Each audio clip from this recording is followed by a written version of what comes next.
چنانچہ میرے شیخ ترمذی حضرت مولانا موسیٰ روحانی بازی رحمۃ اللہ علیہ وہ تعویذات بھی کرتے تھے، دم بھی کرتے تھے،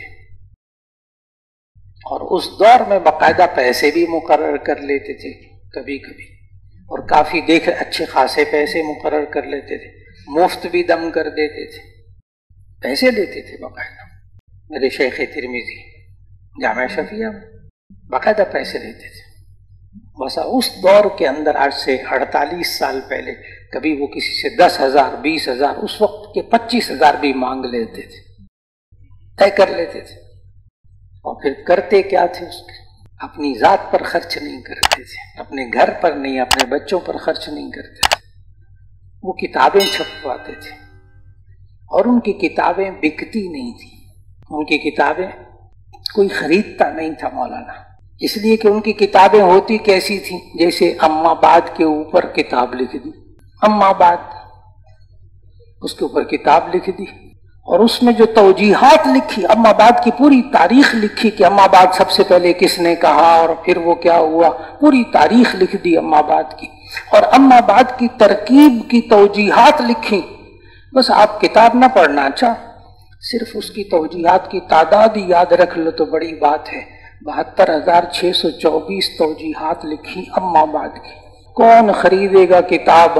اس کتاب کا نام ہے النجم السعد فی بحث اما بعد، اتنی موٹی کتاب ہے بھی عربی میں، کون پڑھے گا، کون خریدے گا؟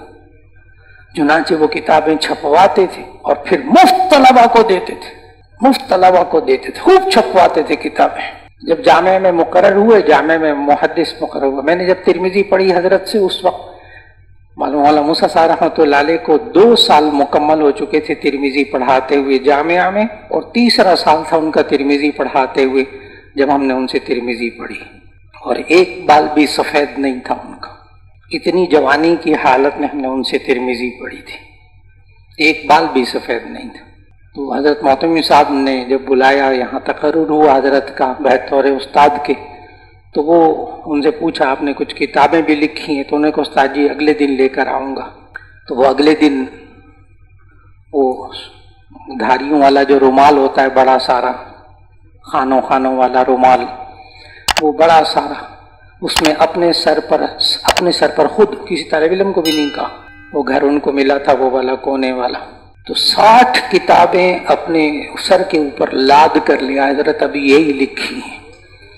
جب جامعہ میں مدرس مقرر ہوئے، اور 60 میں سے ایک اردو کی کتاب تھی، باقی ساری عربی میں لکھی تھی۔ میں نے کہا پڑھنے والا ہی کوئی نہیں ہوتا تھا ان کی کتابوں کو۔ اللہم صلی علی محمد وعلی آل محمد کما صلیت علی ابراہیم، یہ کما صلیت علی ابراہیم، یہ تشبیہ جو دے دی یہاں پر، اس پر 2 جلدیں لکھ دی، 500 توجیحات لکھ دی، کون پڑھے گا، کون خریدے گا؟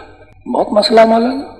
چنانچہ حضرت کتابیں چھپواتے تھے، کتابیں چھپا لڑکوں کو مفت دیتے تھے، طلبہ کو، دورے کے لڑکوں کو، اور پھر انہی پیسوں سے دورے کے لڑکوں کا سے تعاون کرتے تھے۔